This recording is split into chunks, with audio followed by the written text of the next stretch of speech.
What's up, trash talkers? Listen, it's impossible to fight, okay, if you don't know what you're fighting for. Does that make sense? Like, if you're in the dumps and you're struggling with mental health, things of that nature, it's going to continue tearing you down, all right? Because you're consistently trying to fight something, which is that demon, which is usually something from the past, right? Maybe that why needs to be fighting for your future. Let that be your why. Get the hell up and start fighting for your future. Stop fighting things that happened in the past. Easier said than done, right? Go seek help. It's okay not to be okay. A lot of people need to hear this. You are more of a warrior and a fighter if you stand up and say, hey, this has to stop. I need to go seek help. The stigma, everything has changed. It's okay not to be okay. Here is a firm believer in all men are created equal, but not all men live equal. That is why there's a certain select number of people in the DoD who decided to jump out of airplanes. And yes, we are better than you. 100%. Now, don't be the first triggered pansy to say, well, airborne's not relevant. You haven't jumped since World War II. Well, that's not accurate, for one. And two, it's like having a jalopy or a 68 Mustang. Well, a 68 Mustang's no longer relevant. Doesn't matter. It's still a better car than yours.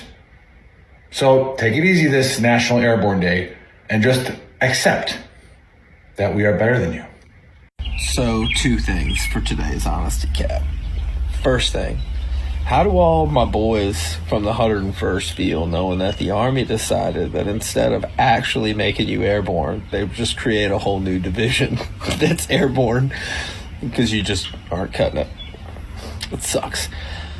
Thing number two, for all the folks who were like, oh, airborne is irrelevant, doesn't even matter. They're making a whole new division of just airborne people because they're relevant.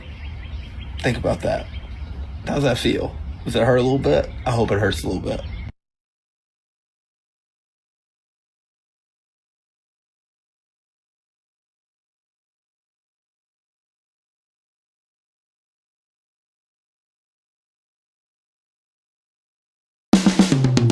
This is the Veteran Trash Talk Hour, hosted by Nick, Dave, and Buddy. Real warriors making fun of other real warriors. Try to not get triggered.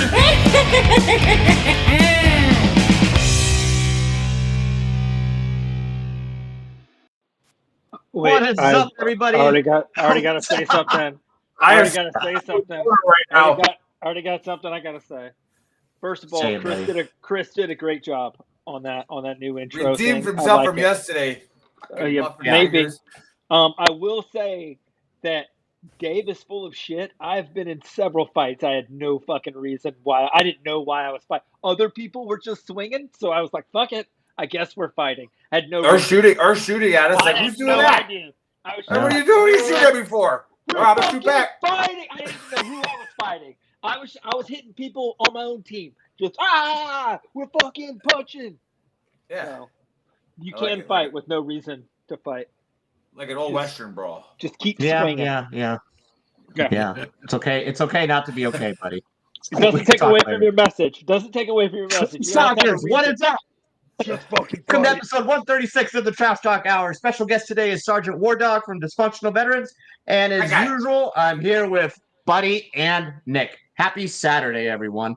Great to be back. What's up, y'all? What's going on, man? I was just diagnosed autistic. Yeah, there you go. You were already 100%. You didn't need it. Yeah, well, I'm apparently autistic as fuck. Right? Now you get to take your test in a separate room with maybe even a tutor. Yeah, so there you go. You got that going for you. Because I'm autistic. Funny story. The reason I found out that there's a word for not having autism that sounds a lot like autism is because a couple of my buddies bought one of our other buddies' wives a book, like My Mom Has Autism, and then I was reading the book and it said, "You're autistic. You don't have anything," and I was like, "There's no way that's a real thing."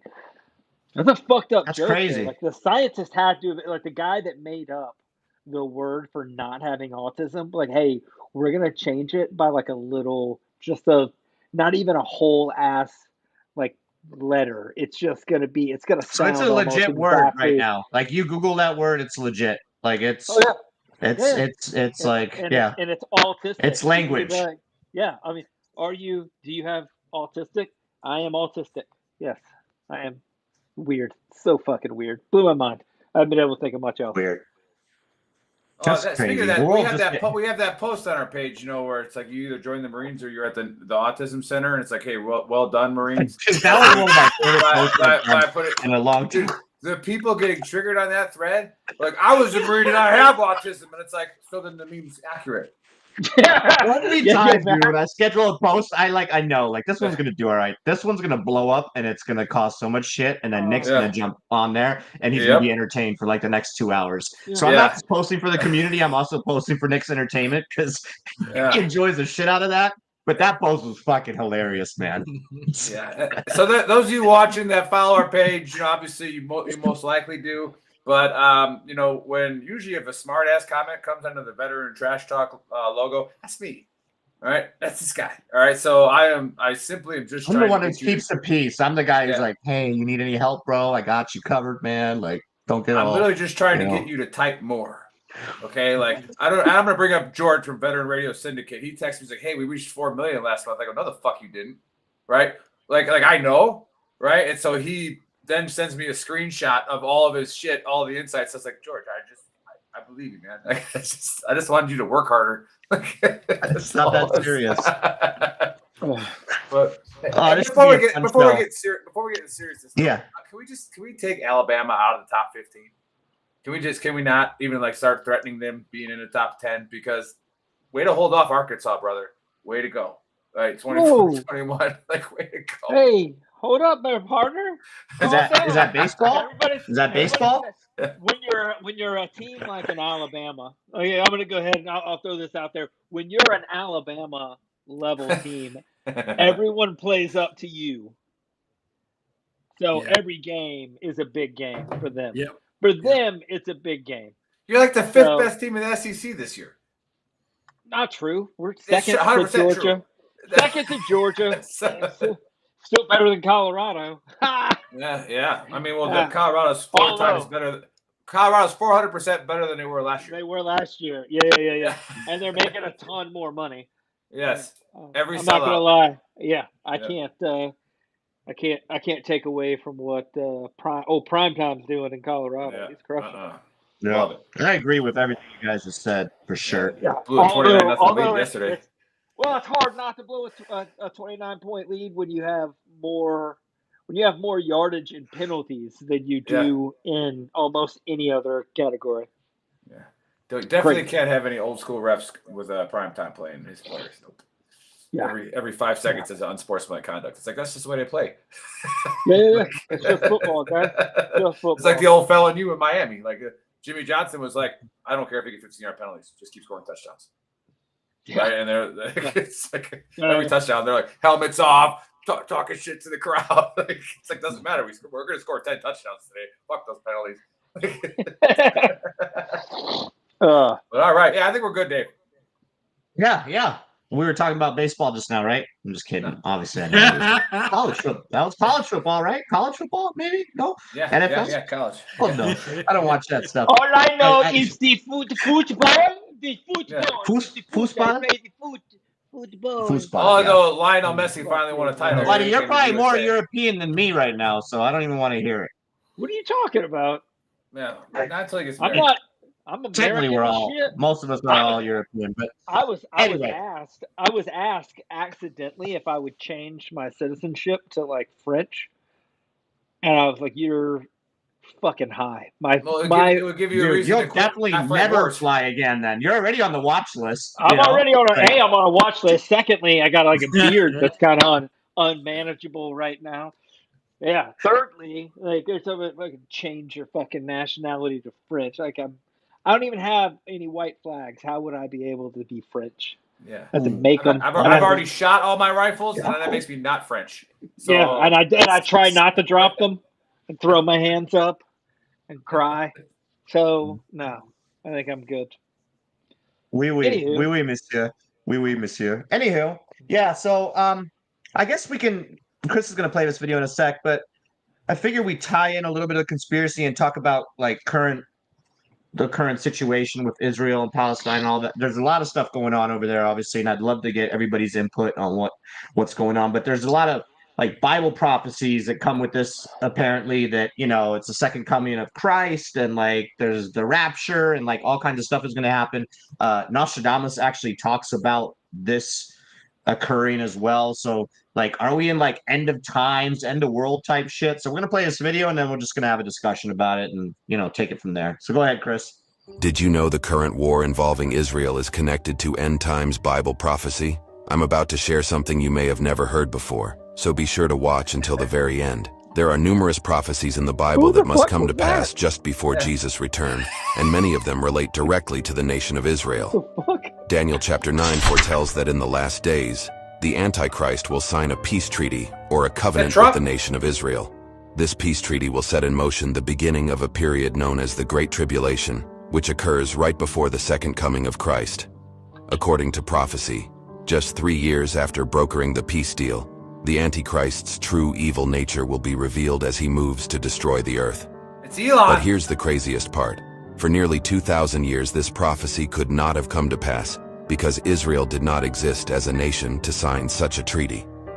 So in May 1948, when Israel became re-established as an independent nation, it enabled this and all other end times biblical predictions to potentially be fulfilled. All right. So there you have it.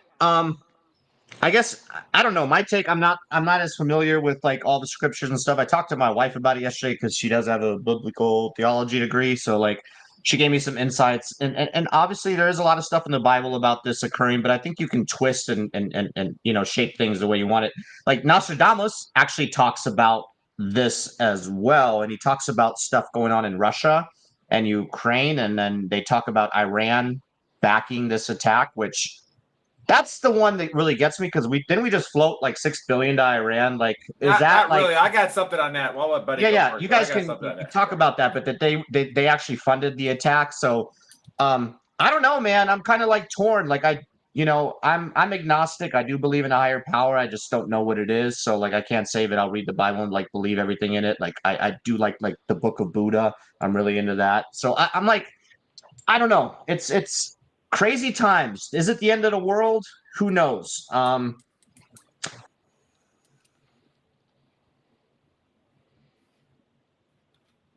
Started invading. Everybody started invading Iran, Israel right now. Like all the European countries that are standing by Israel. Like I think it could turn into a shit show, which then could be the end times. But like, is Jesus coming back now? And like everybody's gonna start floating into the sky and the rapture and all that. I'm not buying into that completely. But Sgt Wardog, what's your take on the conspiracy? What's your take on all of this? Do you think the end of days? Are our days numbered? Are we going to hear trumpets blaring? And again, nothing like against people who are super religious, just not like completely my take. But go ahead, brother. No, bro, I see it the way you see it. I don't look at it so much as, the last days are coming right now, but I do see it as some assholes, be it Hamas, started some shit. And guys like all of us need to go to work, baby. Yeah. In horrific ways. Like, let's just talk about that real quick. I've been like on TikTok, I've been following like all these lives, which again, I mentioned this a couple episodes ago, why they wanted to get rid of TikTok. I think there's some good discussion that happens on TikTok. Like there was, somebody from like Lebanon and somebody from Israel, whatever, and they're having discussion and they're having a civil debate. And then they're also showing videos of stuff that's going on. So that's why Iran always cuts off their internet. But he says they want to get rid of TikTok because of like infiltrating like the US and stuff. Like I think now it's more because it's actually a passive information. We're like getting all this information like just like that from all across the world, and it's not the mainstream media feeding us BS. But real quick, back to my point, the way they attacked Israel was messed up. Like, I mean, they parachuted in there, started gunning down people at like they were at a concert, right? Oh, the concert going on. They peace started concert. just like that was just part of the. yeah. That was part of it. That was just. And that wasn't even the worst that part. That was the initial like. No, that was like, just what was. It was the so that concert was 3 miles, like straight. And buddy, line we can distance. go right into you, brother. Yeah, go ahead. Yeah, I'm just saying. I'm just to clarify. That was just one prong of their attack, and it was the one that was closest and had the most people at it in one combined area. And then they flew in, but they got to where their cars were parked. That's where they landed. So when they started mortaring and bombing, and those people ran to their cars, they basically had them in like an L-shaped ambush. So they fucked a bunch of people up. Which there. is like, I get it. Yeah. They've both been at war. The whole Gaza Strip, like all those situations, They've been bombing the shit out of each other. No, and you can get into that. And that's why we're gonna have this discussion because I think this is a hot topic.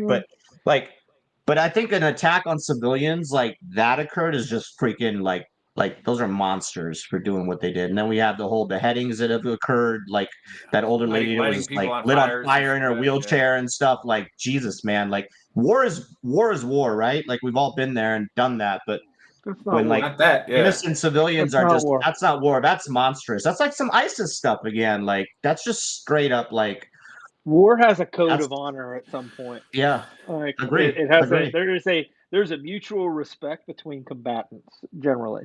Yeah, like I respected like even the ISIS guys that we were fighting at one point.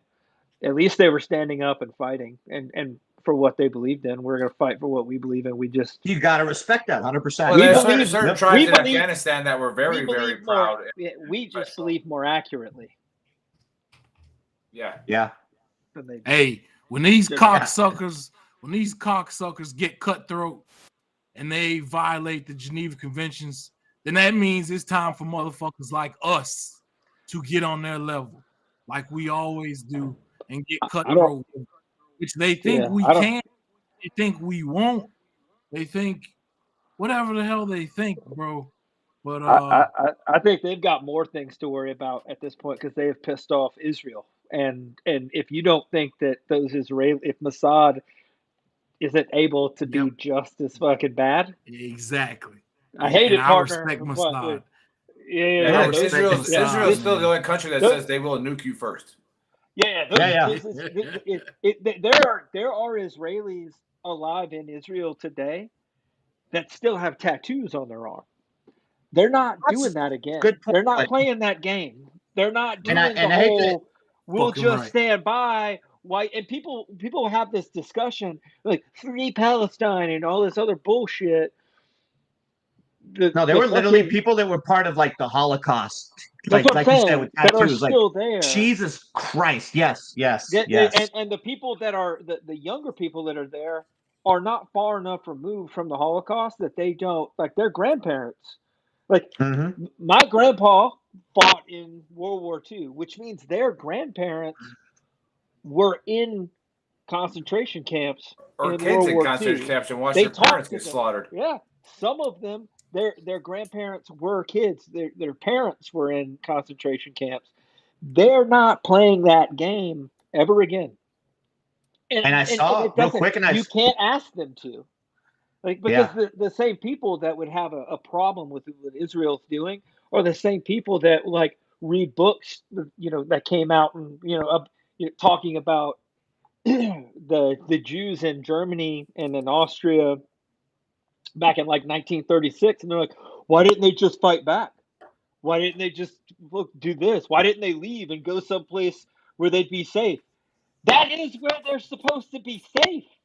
Like that is their place. Yeah. And the people that are like, well, yeah, but it was Palestinian land before it was. No, it wasn't. It absolutely was not Palestinian land. Jerusalem is an Israeli Jewish place. It was built by the Jews like 3,000 years ago. They were kicked out by the Romans who named that area Syria, Palestine. That's where they got the name from. That's a Roman name after they kicked out the Jews. When the British took back over after World War I and they gave that land back to Israel because it was their land, they set off a piece. And little known fact, 5 different times in the last less than 100 years, the Israelis have made offers for the Palestinians to have their own state, as long as they would be peaceful. 5 different times, the Palestinians told them to get bent. There was no negotiation. The first time they did it was back when they got the land. You know how much land Israel was going to take out of that entire strip and how much they were going to give the Palestinians? The Israelis were going to take 20%, and the Palestinians were going to get 80%. And they said, no, not enough. We want all of it. You don't have a place to be. Like, if Israel has offered to give Palestinians a state for the last 100 years, and they have always, if Israel compromises, we have peace. Palestine will never compromise. They will never allow them to have a moment's peace.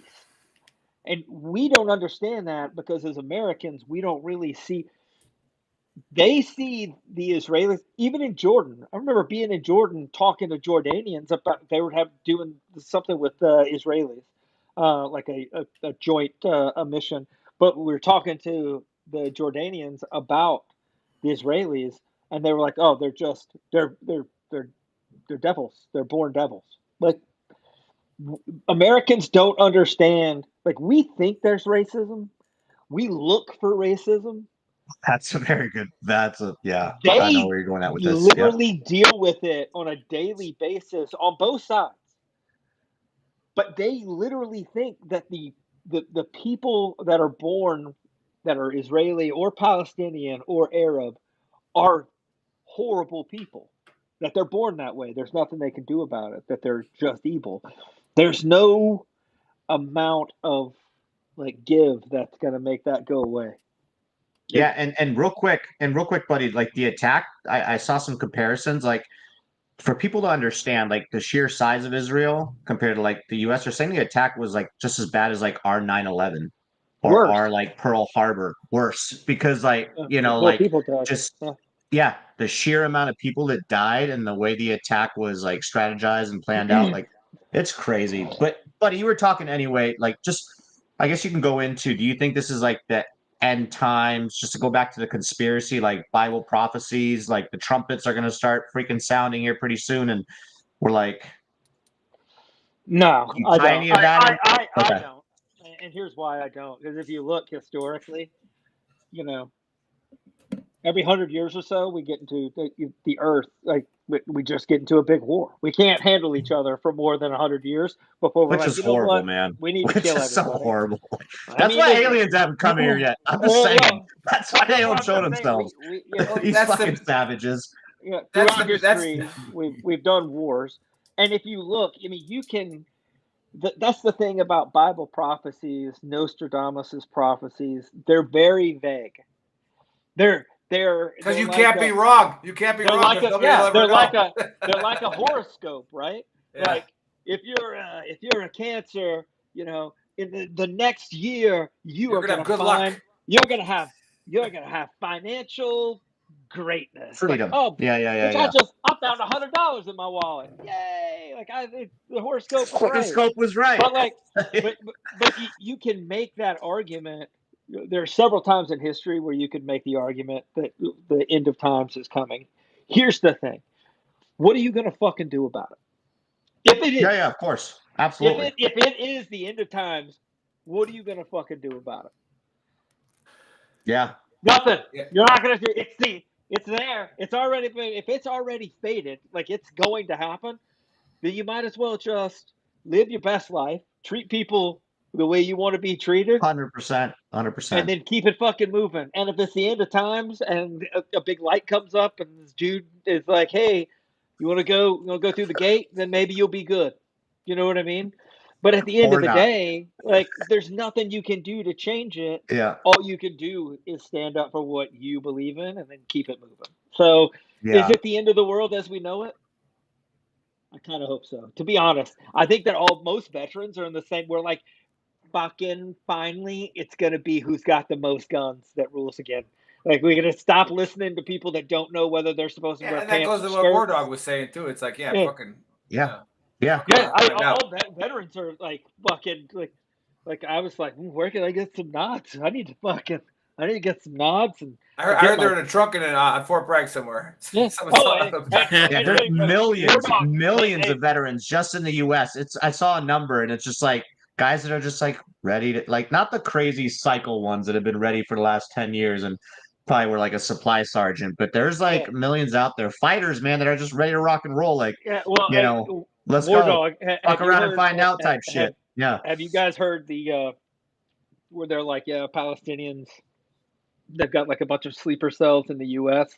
Like, don't go to big cities for the next 14 months. And I'm like, bitch, is Clarksville a big enough city? I wish a motherfucker would. Like, Megan showed me a video yesterday on TikTok of this Iranian dude calling out what's it called? The term where like kill all the fucking jihad. Yeah, calling out the jihad on like America, and then it's they're talking about all the border crossings. They've been doing it for 50 years.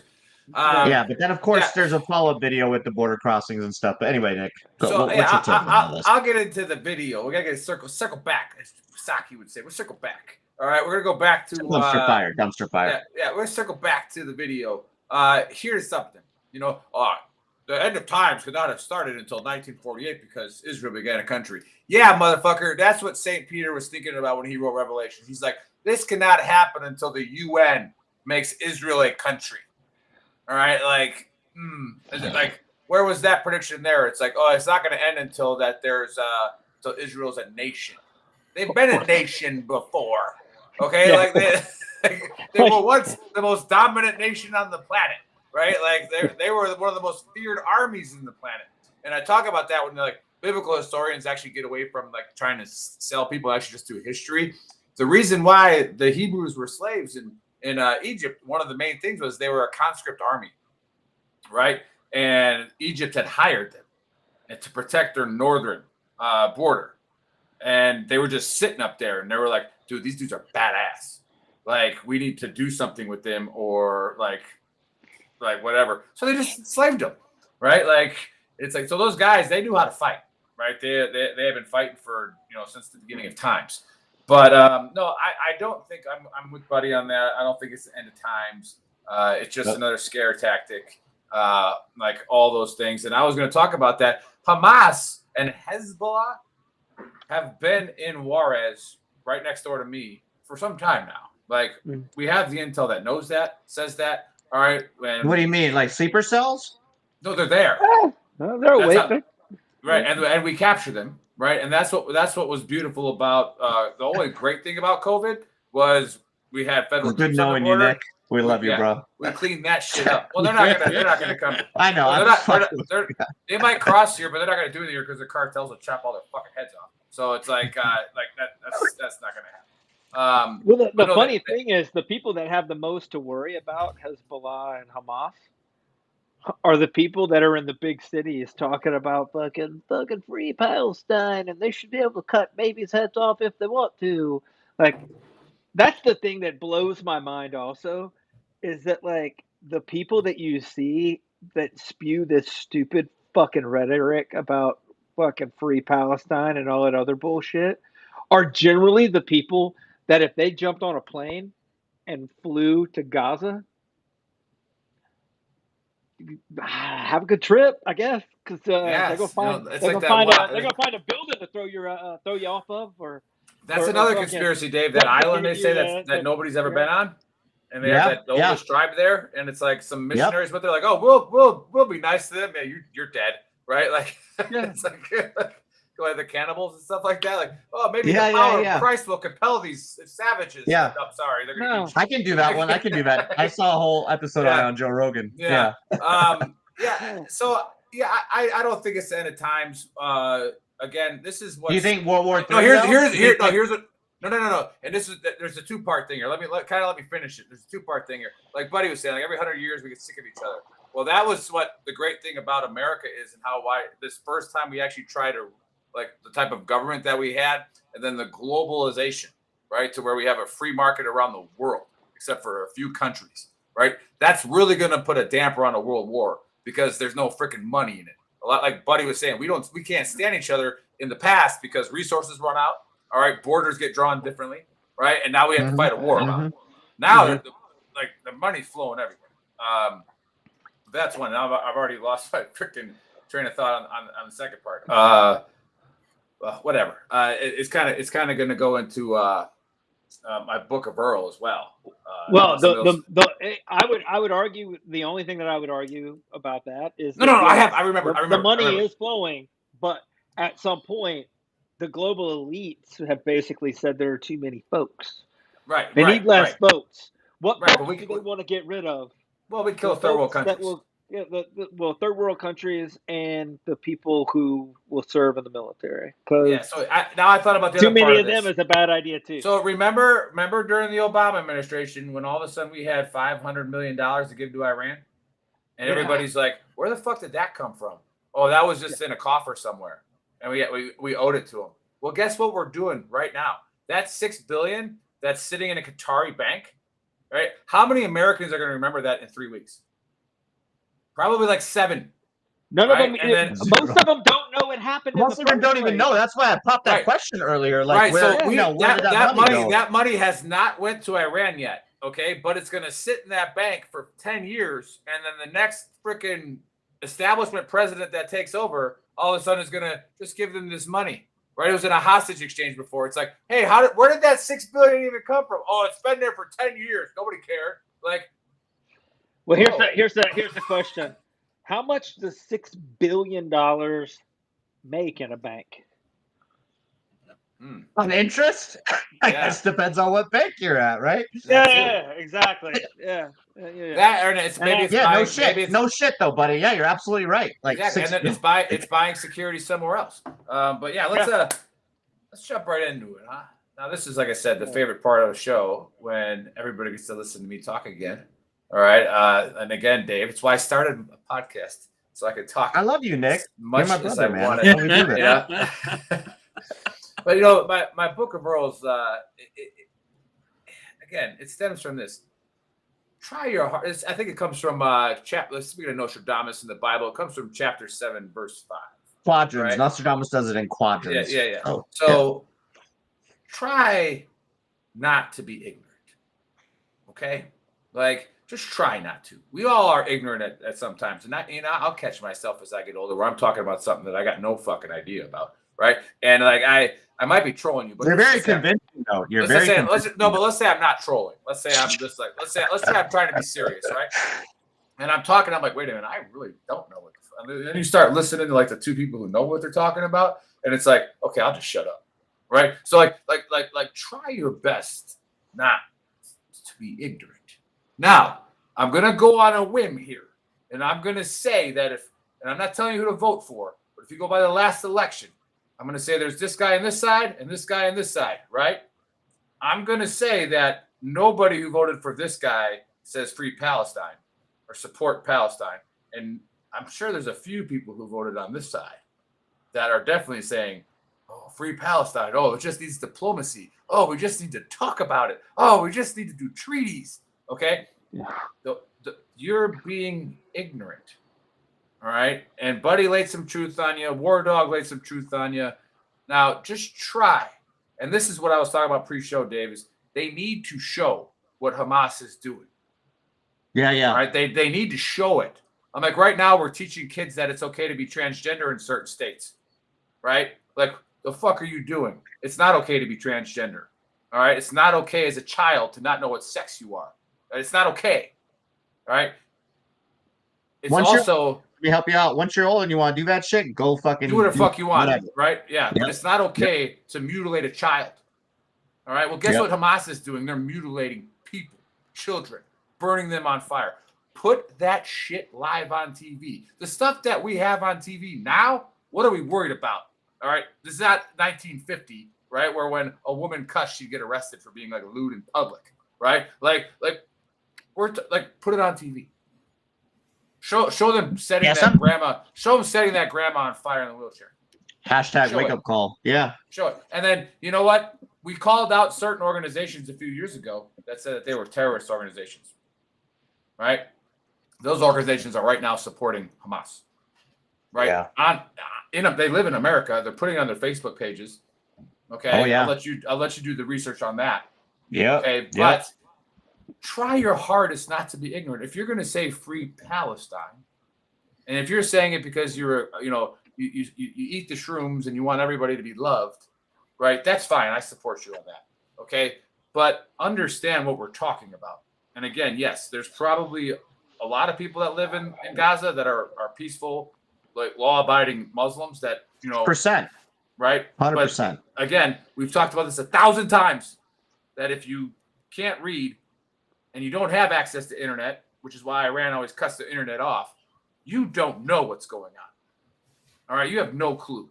And literally, like Buddy said, we pissed off Israel. Netanyahu ain't fucking around when he's like, I will make that place a freaking parking lot. Okay? And he says, and he's going to. I will give you a week to get out. And what does Hamas do right away? What does Hezbollah do right away? Stay where you are and defend yourselves. No, they want you to die. They want civilians there to use you as cover, all right? Because they're cowards, all right? The Germans literally are sending their drones over there to support fucking Israel. Yeah. They're drones. About to fuck some shit up. Yeah. Cowards. Okay, so anybody, you can email me, bigearl@veterantrashtalk.com. Tell me how wrong I am. If you support Hamas or a free Palestine, you're an ignorant son of a bitch. Okay? You know what they will do, though? They will do the same thing that they did in Iraq whenever we went to one of their towns and said, hey, we're coming in. When you go to the where people are leaving, it's military-age males dressed as women. Like, I thought you guys didn't like trannies. Guess it's fine. I guess it's fine if you're just trying to escape the hell that you've brought down on yourself. Like, and real quick, buddy, Nick and buddy, again, like back to the transgender, like we don't care. Like if one of you got, but I saw this post today, and it was like a rainbow post. And again, I personally don't give a fuck. You're gay, lesbian, like whatever. Do your own thing. No one cares. It says queers. Listen, that's the problem. It said queers for Palestine. It said queers for Palestine. Fuck I'm like, yeah. get that energy to Palestine. Go over there and tell them that that's what you are. You're a queer and you support Palestine. They're gonna fucking take your goddamn head off. We spent, like, and it's just like education. Like 15 years in Iraq, they started to have some gay populations there, and then ISIS took over, and that ended the gay population. They're fucking throwing people off goddamn roofs. Like, whoa, Dave, hold on. Why would they specifically throw gay people off of roofs and balconies and high places? Abominations. No, because their book says that there are 5 different ways to kill a gay person, and one of them is to throw them off of something high. So everybody can see. Fuck, right? man. Right. And so, for everybody that's watching, stop with your virtue signaling. Like, I love everybody. Okay, we don't love Hamas. You don't love Hamas, so you don't love everybody. All right, like no, Hamas can go fuck themselves. All right, like Buddy is transitioning soon, and we're fine with it. Right, he is. What? Yeah. So. Yeah, to a European tranny, but So like, no, dude, like we love everybody. Like, it doesn't matter, but God, man, yeah. Anyway, go ahead, Nick. So it was just that post. Like, this is at a college. This is at a college in America. Here's because they know anything. Well, colleges are fucking stupid, right? Anyways, like I said, the only reason you go to a college is so that you can read the books and then read more books and then maybe not be as dumb as the fucking idiots there. That's what Elon Musk says. Yep. Exactly. And then Elon is the Antichrist. I'm convinced. So I will go back to that. It might be true if he is. But anyways, let's no. Yeah. It's just a guess. But hey, yeah, we will. We are. We're going to. The last part of it is when I want to talk about our show and our now that our page is getting a little bit more in the algorithm now that the election's almost over, time is almost over. Is, we're here to support each other. And somebody commented on a thread today that said, what if your buddies are all dead? And I go, well, that sucks for you that your personal friends are dead. I was like, but in 2023, the reason we started Veteran Trash Talk and VTT Official is that you're never really alone. All right. All you got to do is post something and somebody's going to be there to talk to you. All right. There's a buddy waiting for you. But this is another time. I'll get on the phone with you too. Yeah. There's another time. There's another time, like we had Scott Mann and Ben Owen on the show, and they talked about how the botched withdrawal in Afghanistan, the untimely withdrawal, all that stuff really hurt some veterans, and and understandable, right? Didn't bother me as much, but I got kind of triggered. You know, it reminded me of when we left Iraq early, because I spent more time in Iraq than I did in Afghanistan. And when we left Iraq early, just knowing that it was going to fall quickly, it was like, that sucks. All right, that really, really sucks. And another part of my PTSD, I'm just sharing a personal story, is when I see kids get killed, and you guys know about my PTSD when kids get killed. When I see kids getting killed, it literally sucks the life out of them. Right? Yeah. It's just like, it's like, you know, and it's like, and again, so all you ignorant people out there, like, we've seen it. And I posted on my personal page about this. We've seen those atrocities. We've seen those things happen, right? We've seen those animals, right? And none of us on this panel, I'm guarantee it, I'll put $1 bazillion on it, give 2 fucks about exterminating them, all right? None. So just, I had to let that out as part of that, you know, about people being ignorant. And when you're like, oh, maybe we should just talk about it, it's like, you don't know who these people are, all right? You don't know, and that's being generous calling them people. I'm like, you don't know who they fucking are. Animals, bro. Yeah, but that's my book of Earl. What you guys got anything on that before I introduce the War Dog? Yeah, one thing. The guy that said, "What if all your buddies are dead?" This is gonna sound crass. Make new friends. Like, same thing they would have done. Make new fucking friends. Mm-hmm. There are plenty of people that you can talk to. Like, for sure. Well. Yeah, that's a really good point. That. That's a really good point. Oh, you don't get me started on victim mentality and all that shit. Like, change your circle, bro.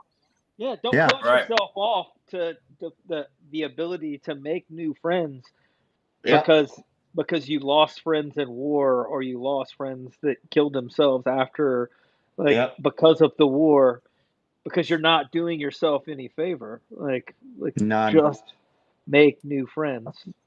Yes. Very true. And then the War Dog's being kind of quiet here, maybe a little nervous about the dumpster fire that he's in with the army. War Dog is a good dumpster fire. This show is about you, brother. This show is about you. This is about Sergeant Wardog. So I get the distinct privilege of introducing Sergeant Wardog. All right, the Marine. All right, the actual rifleman of the Marine Corps, not the one who says that every Marine's a rifleman. We got a real Marine Corps rifleman here. And is this what we say? Hoorah! Hoorah! Yeah. He was in the invasion. He was in the invasion of Iraq. I think he was in that foxhole next to. They made a movie about it, right? What's it called? Jarhead. Yeah, I think you were that guy next to that guy. I think I saw you there. But no, and then he did a few more tours, and he, you know, if you watch his shows and you watch his GoPros and everything he's done, like Buddy just talked about how he went down a dark path and then found a way to, you know, change his circle a little bit, all right, change his routine a little bit, do something about it, and then go on and help other veterans. So, hey, Sergeant Wardog, welcome to the Dumpster Fire. Welcome to the Trash Talk Hour. The floor is yours. Tell us who you are, what you got going on. All right. Hey, first and foremost, I want to tell you, just as I saw in the video at the beginning, I do salute all of you. You guys are the best when it comes to especially being airborne. All right. I'm just a grunt, but no, I'm not airborne qualified, certified, but you bad motherfuckers in this conversation are. And I'm down with that. It's not your fault. I wouldn't be airborne if I was a Marine either, because I know what kind of equipment they give you guys. Nah, that will be that poncho and a pillowcase not gonna do for a reserve. Like, no, I'm good. Good, thanks. Right on. Well, I joined in 2002, about a month after graduating from high school, and I ended up becoming a Marine rifleman, a grunt, in the infantry. I was there when we invaded Iraq on the first day. I was with the 3rd Battalion, 4th Marines, 3-4, Kilo Company. My unit was the unit that was the first wave of Marines to rush into Baghdad. So we were the ones that pulled down Saddam's statue. Then in 2004, during the second tour, we started out west in Haditha, And let me tell you, I'm about to give you another salute to the Rangers, all right? I was at a 20-story hydroelectric dam in Haditha, Iraq, that was cleared first by the Rangers. And let me tell you, all right, that is a sprawling complex. 20 fucking floors, so many unknown threats, areas, people, closets, bathrooms. Look, the area that we, when we came to live in that dam, and it dawned on me how the Rangers came into that area and cleared every fucking thing in that entire fucking several mile complex. I tell you, as I saluted you all earlier, hey, salute. My hat's off to you. You guys are about your business, and I'm with that. I'm with that. We were pulled out of Haditha, though, when the Blackwater guys were killed. So we were part of the initial assault into Fallujah in April of 2004. Not the same as the big November push, the big battle of Fallujah. So I'm not a liar. I'm big on, not taking credit for shit I didn't do. Or hey, if I was a Marine, I wouldn't take credit for that next push into Fallujah either. Yeah, the 82nd had something to say about that. I was a part of that first one. Lost some pretty good friends in that. But after we pulled out of there, we, went on to hit other adjacent areas and cities and whatnot. But then the third tour was right after the November push. Once, most of the units that fought were combat ineffective because they fought so hard. We were there by the time that they were doing the parliamentary elections in 2005 for my third tour. I got out in 2006, was recalled, ended up finishing my service with medical retirement in 2009. From 2009 to 2018, I fucking sat stagnant. I mean, I'm sorry. When I say stagnant, I don't mean like nothing was progressing or nothing was going on. I did go to college, did get my bachelor's and whatnot. But somewhere during that last year, everything that I had forgotten about came back like a motherfucker on me. And like you've heard many other veterans, I wasn't so cool with turning towards the help part. I was more cool turning towards the bottle and watching war movies. And, it took me 5 involuntary hospitalizations because I was so suicidal. I was either suicidal or I was homicidal as fuck. I can't even lie to you. I wanted to go on ops again. And then for the first time after years, I was finally feeling all these weird mourning feelings about guys I lost. The feelings that you never feel during that time, but afterwards. So I sat stagnant though, man, as far as, I went to college and all, and then got married, had kids, but mentally, and as far as any progression in my life, I wasn't going anywhere, man. Until in 2018, I got a small piece of land here in Florida, just outside of Orlando, and I started to camp again. Now, initially, I was just looking for a place that I could shoot my AR-15 and that I could do tactical shit that they won't allow you to do on the range, right? But I didn't know that the place I was going to go to actually was like an off-grid oasis, man. It's like a grunt's paradise. It's like 13,000 acres where you can, like, you buy your individual camp, but then you share the other area to hunt, to ride ATVs, UTVs, to go wooding, lots of things. It was going there and sleeping in a tent again and having my rifle with me that my whole world like reemerged. I felt like a man again, like a human. I bought a box of MREs from Amazon, had those out there with me. I bought a spool of concertina wire from Amazon, had that out with me as my some perimeter. sandbags too, brother. Oh shit, fuck that! I got back surgery, so I wasn't gonna feel no fucking sad. But yeah, almost right. But I did also grab some chem lights from Amazon, man, and I had that all set up around my little tent and all, and it brought so much back to me and opened my eyes so much, and to let me know that I do have value. I was good at something, because I had forgotten after so many years that this is where I, who I am, where I am. So I went from there to camping all the time, took a GoPro with me, started a YouTube channel, started to get into social media a little bit. And now I'm at a point where ultimately I would really like to have my own outdoors TV show. I really like to have some kind of hybrid where it's like military, hunting, fishing with vets, with war vets. Everything that I try to do now revolves around entertaining a war veteran. We're not the kids who look at these videos and we want to just increase our mag reload times or anything. We're the guys that have already been in shit and applied the mag load read time. You know what I mean? We've already been there, done that. I try to do things now that'll entertain war veterans online.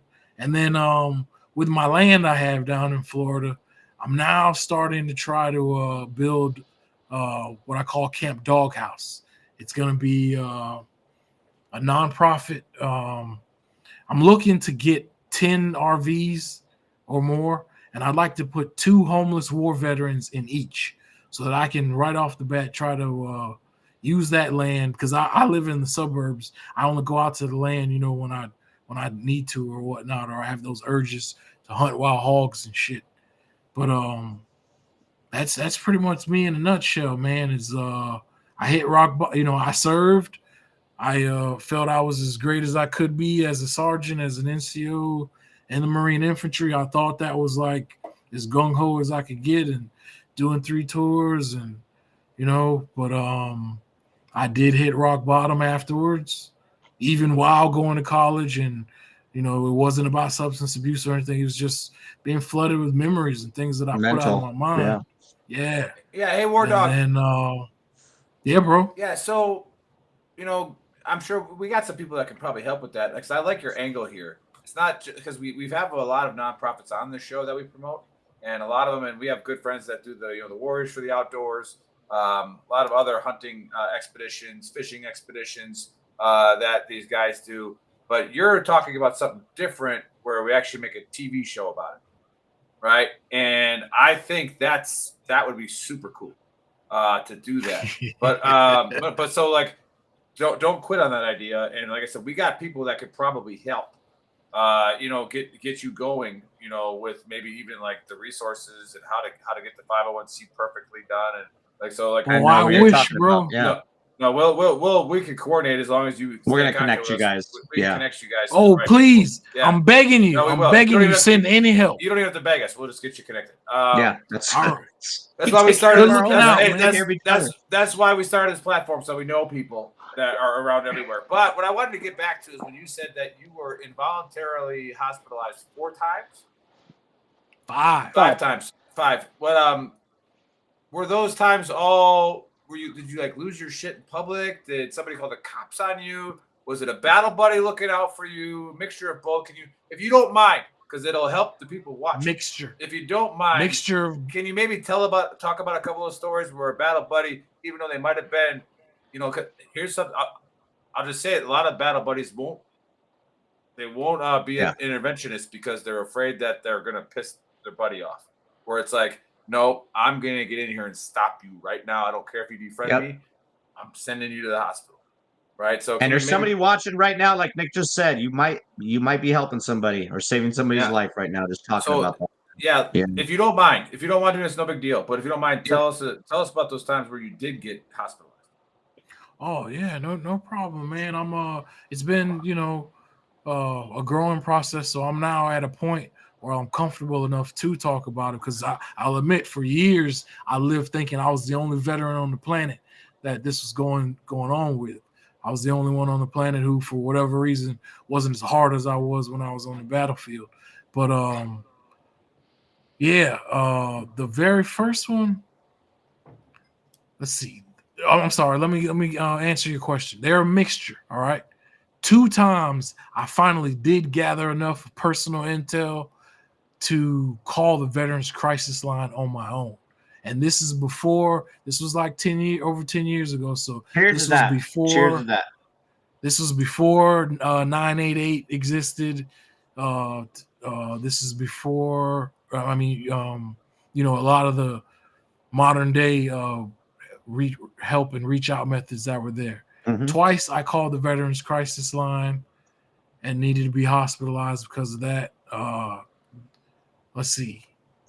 The other 3, yes, one involved a battle buddy, and I'm not gonna lie to you.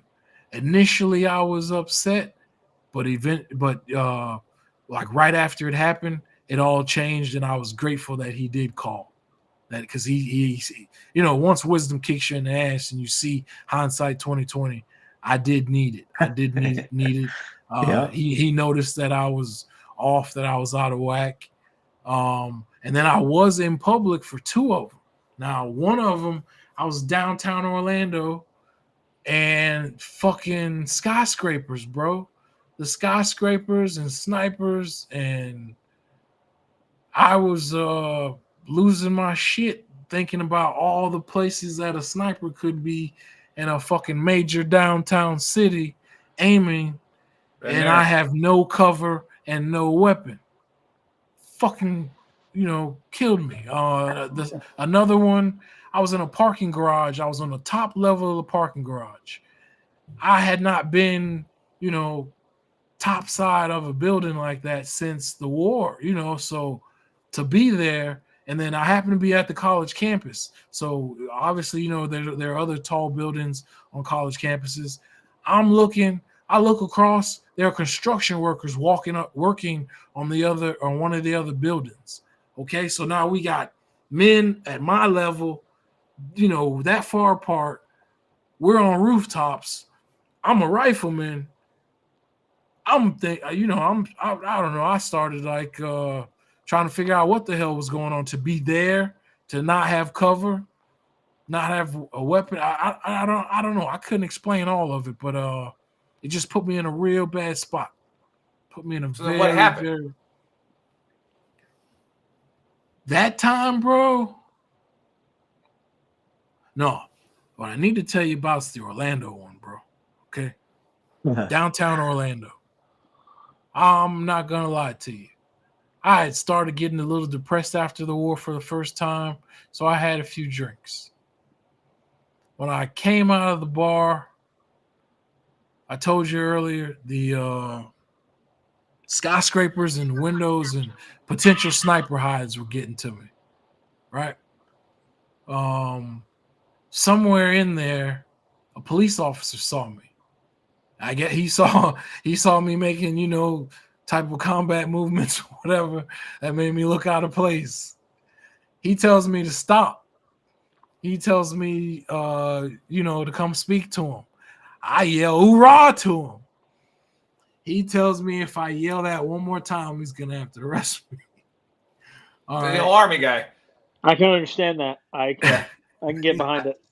He tells me I yell that one more time. So it ended up taking 6 of them. All right. And I was only 150 pounds at the time. It ended up taking 6 of them, though. And once they got my wallet out of my ID, got my ID out of my wallet, they noticed that I had, once you finish your active duty time and you go to the individual reserve, whatnot, and then they switch you to that green ID, the green monster. We're all familiar with that, right? Mm-hmm. All right. So IRR. Yep. They saw that I had the IRR ID in my wallet, and then they knew that I was acting that way because I'd been in country and whatnot.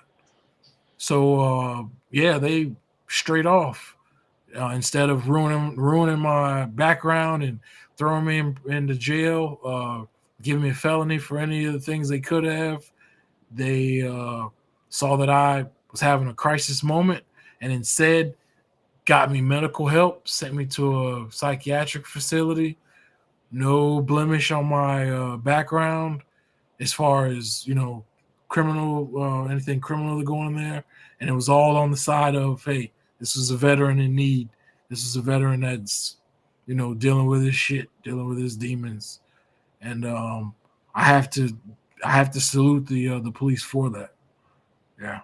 There's thousands of veterans that go through that daily, and it's like you walk down the street and then you like see the homeless vets, some of them, and you're like, man, but like, it's sad. Like I've never experienced anything of that extreme. I know Nick and I have talked about this, like dodging like trash, like when we came back from Samara, because it was like IED freaking, like it was like playing Minecraft. So like coming back, like His when buddy was on driving, bus even now routes to on this day. Spiker. Yeah, buddy was on Spiker. Every time I hear, every real time quick, I buddy, hear let me finish.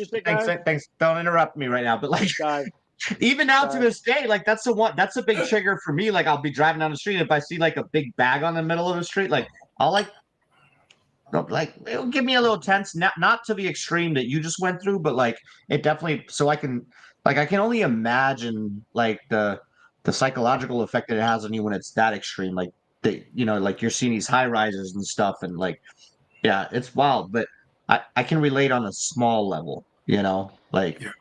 But then to say that there's so many thousands of other veterans that are going through that shit and they don't receive help, it's saddening, man. It's saddening. Yeah. And then people just think they're just psycho or there's something wrong with them. Well, no, they've been through some shit, and that's how their mind is operating, and it's like affecting them in that way, Right on. So thanks for sharing that. Yeah. I will tell you, every time that I ended up being hospitalized for something, I needed it.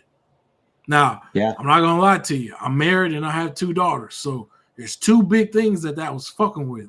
Yes, I was being taken away from my wife and kids. Second of all, I need my cigarettes, my nicotine. You get taken away to those places, you get pulled away from both of those, right? And so I have to admit, yes, it was helpful, it was beneficial. At the time, I might not have always saw that, but soon as I got out and then I opened my eyes and realized, like, or with that battle buddy, like you mentioned, it's like, yeah, bro, I mentioned to you, I saw a little bit of, activity happening outside the house. You got help for me. I was pissed because they took me away from my girls and my cigarettes, but you saved my motherfucking life, because there's no telling what I was going to do with how bad I felt. So I was going to ask you about that. What did your tribe, minus your battle buddy helping you out, what did your tribe look like at that point? Because that is like literally, that's the baby. That's why we created VTT, to have a tribe, like Nick mentioned earlier, to have like tons of veterans surrounding you, even individuals that you don't know. But if you're going through some shit, you can just reach out and somebody will be there for you. Because like little Jimmy, who just deployed to Iraq, goes back to, I'm just going to say Wisconsin, just, but then he's by himself. He's surrounded by a bunch of his civilian friends from in the past, but they just don't understand him. They don't understand what he's going through. But like, what was your tribe like? Did you still, like when you got out, did you still connect with all your buddies from the past that you served with, or was it just that one battle buddy that reached out to you? No, initially I was plugged in with all of my battle buddies, right? With all of my former Marine brothers, right? You know how it is. We're all spread across the country, spread across the globe. Yep. That dwindled down to a handful, right? And then my tribe consisted of a handful of Marines, and then I want to say my wife, because she was your support. Yeah, there you go. She was my support. So, but let me just real quick mention that I'm that guy that other veterans started telling you don't talk to or hanging around because like he's fucked up. You know what I mean? I'm the guy who family and friends looked at like, oh yeah, he's crazy from the war. He's fucked up, or don't hang around with him. Don't deal with him anymore. So a lot of my whole purpose of anything that I'm doing, that I do nowadays moving forward, is to show that, yes, I've hit rock bottom. I've had family and friends turn their backs on me because of how I was reacting to PTSD in my life. But even after all that and being in the psych facilities, I am still doing things as a creator or whatnot. You know what I mean? I mean, no one can gives you any type of credit for the fact that, yes, you could be this test subject at a psych facility, but then now you're out here and you're creating videos or anything. No one wants to give you any of that type of credit that you can go from one low extreme to some type of productivity again. But that's pretty much where I come from with it. But my tribe, it started large, then it dwindled. Then it got down to where family and friends were turning their backs on me because they're like, oh, he's just fucked up. He's just one of those, fucked up war vet guys. And I got to admit, it didn't hurt me in a way when that happened. It more so pissed me off because it was like, okay, if you're going to turn your back on me because of how I'm reacting to this, then when I'm healthy and functioning and I get my shit together, remember then you want to be with me, right? Yeah, exactly. So that's where I am with most of the people in my life right now. To be honest with you, is they're looking at me like, "Weren't you the fucked up guy, or weren't you the, one that we heard this, and that?" And it's like maybe not. Maybe go fuck yourself. So exactly. Well, I think the easiest way to deal with that is always to be like, "Yeah, that was me," and then I went and got healthy. So. Thank you. Meet the new me again. You just said it, bro. That's how that works. Is that a haiku?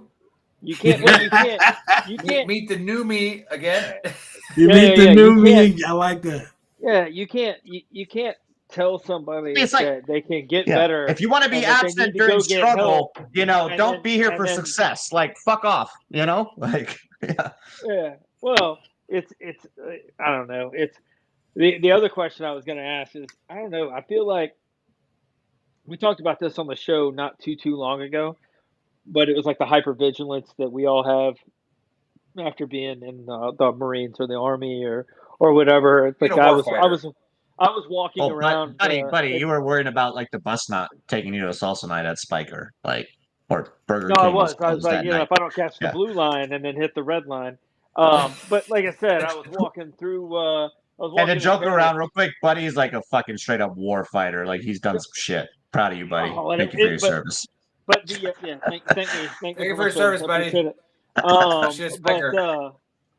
Jesus. Anyway, I was walking through Paris at one point, and I was like, I wonder what regular people think about when they're walking around, because they're not thinking if somebody jumps out of this alley. Where am I going to go? Where's the next cover? Where's concealment? Where am I putting my kids? All of that stuff. And, I don't know. Part of me is like, oh, man, that's fucked up. I wonder what other people think. But the other part of me is it's not as bad as, you were talking about fucking being on the rooftop and Dave was talking about trash. For me, it's when I'm driving, Nashville is bad about it. Clarksville's got some pedestrian over walks or whatever, but going under a bridge and people walking over the top of it, is always not a fan, huh? I'm well, nobody else notices. I always fucking notice. 100% I notice, to the point that I'll change lanes because I notice. Fact. But at the end of the day, is it a weird, kind of a quirk that, or a quirk that other people don't have? Maybe. Is somebody going to throw a rock and land inside my car and fucking hurt somebody because they're playing a joke? Nah, not in my car. Maybe somebody else's, but it won't be in mine because I'll fucking be in another lane. You know what I mean? There are bad things. If you really think about it, you can convince yourself that those things are bad. But you could also convince yourself that there are positives to being vigilant to what other people are doing because, well, let's face it, ain't nobody paragliding into my house without getting fucking shot at. You know what I mean? Nope. Because I'm thinking about where I'm going to go or what I'm going to do. Mm-hmm. Right. And again, there's always the strengths and weaknesses, everything, buddy. Spot on with that. So Wardog, where can people see you? How do they subscribe to you? Give us some of the links and stuff like that. How do people get in touch with you? Oh, sure, bro. I'm at sergeantwardogtv.com. All right. And then I'm also on YouTube, Instagram, Facebook, TikTok, X, and Snapchat. Oh, what is it? And then so tell us about some of those videos.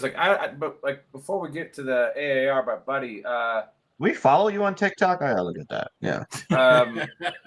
I think we follow him on TikTok. I don't think we follow him on YouTube yet. But tell us about how people were drawn to those videos. What were the popular ones? I think it had to do with seeing a veteran outdoors again, to be honest with you. So, I mean, people tell me that they tell me I'm two different people. Like you see me in the city, I'm like this one kind of way. You get me anywhere outdoors, and it's like the only time in my life. I mean, if we're dealing with veterans or we're dealing with outdoors, it's the only time I'm smiling. It's the only time I'm laughing. Is around those. We hear that a lot, man. Yep. Yeah. So I'm the exact same way, and I think they were just drawn to just seeing a vet out there trying to get it again. Okay, yeah. The Baker says we are subscribed to you on YouTube. So yeah, guys, those of you watching, there's a good plug, Dave. You missed it this time. You're rusty. Go subscribe to our YouTube because we have between Gruntworks and Veteran Trash Talk 800,000 followers. So you guys could all just go click like. You all could just go click like. It's a really good thing. And then if you all went and clicked Wardog and clicked like, you don't gotta watch it, right? But just go like it. And I said this on LinkedIn because Troxel just started his YouTube page, and I was like, dude, I might never watch one of your shows, but I'm still gonna like it, right? And subscribe it and help you out, like support each other. That's right. Right. So. But no, Wardog, I loved having you on the show. I'm glad that you stepped up because we actually had a guest cancel. So I was like, I got to get this guy on here, man. Because I was watching you on Instagram a little bit, and I'm like, thanks for being so fast to jump on. And I guarantee you your story is going to help somebody today. So we get a lot of downloads after the fact, but yeah, I can't thank you more than enough for opening up and sharing your stories. 100%. It was really worthwhile to all of us, right? And again, I love talking. That's why I started a podcast. Dave brings up tribal. Okay, I was just in DC at the premiere special showing of the movie Tribal by Mark Kershaw. He put out a movie about 3 veterans, 1 Marine, 2 Army guys, and he's talking about who's your tribe, all right? And when you get out, you have a tribe. All right, find the tribe, get together. And they're doing one more special premiere on Veterans Day in DC in Arlington. So hopefully they get that movie released in December. And I got to see old Captain Orloff and a couple other Ranger buddies there. And General Evans, he's even said, hey, he couldn't make it, but he tried to. But he was glad to see you guys doing good. So actually, he said, well, he's educated. I say good. But it is what it is. All right, buddy, AAR. For sure. I'm sorry, I was busy looking at TikToks, Wardog TikTok. Hey, you know what? You don't see it very often, but it's also good to see an African American face on the veteran, the outdoor, because you're in a lower, I don't want to say a minority. You're a minority of a minority. But you're a minority of a minority. And it is what it is. I mean, and it's good to see that you're represented. You know what I mean? That there's somebody out there like you and your buddy who are fucking training people, shooting in the shoot house. I don't know. To me, it's just awesome to see I don't know. They were all doing pretty much the same things.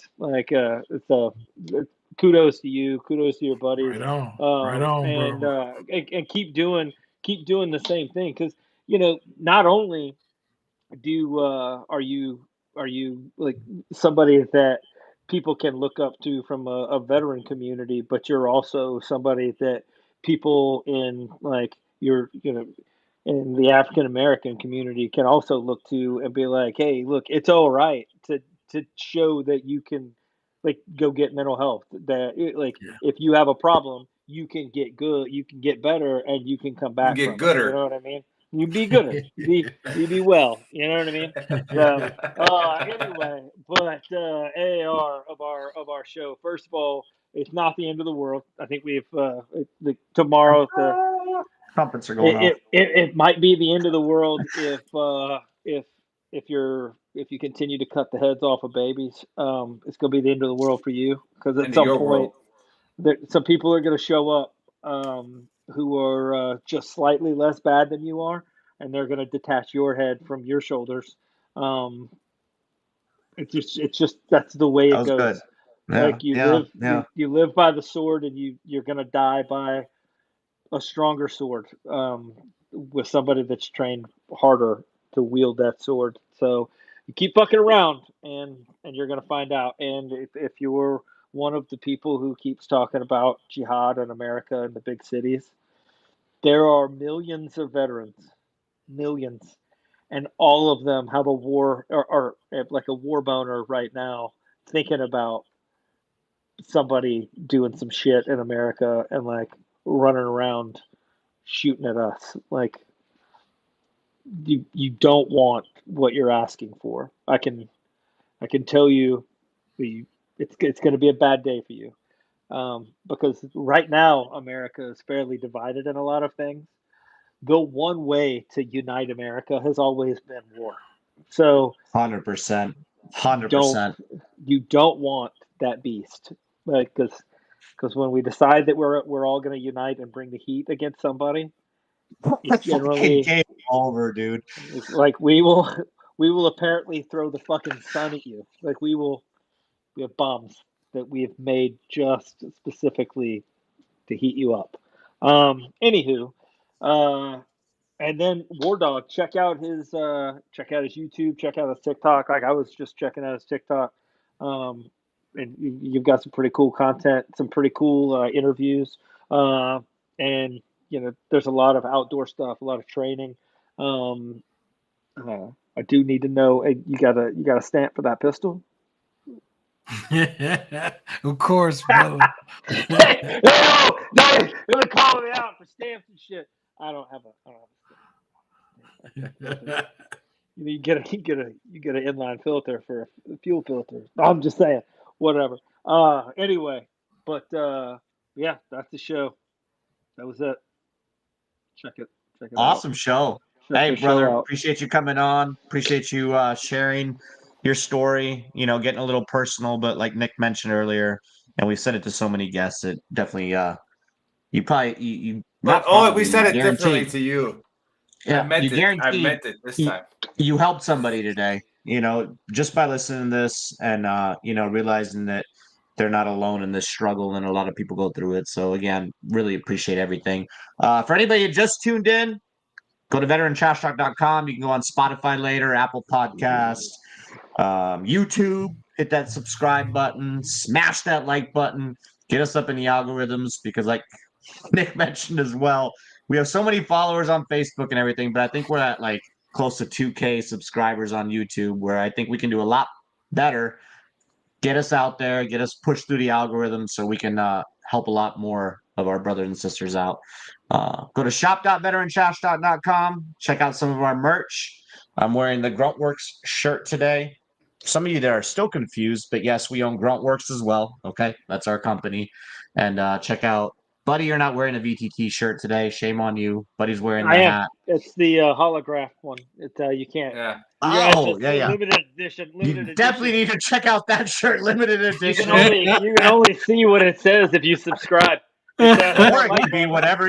Or it could be whatever you want it to be. Like we mentioned, Buddy is in the middle of transitioning. So we'll get back to you on that. But everybody have a kick-ass weekend. Stay safe. And we'll see you.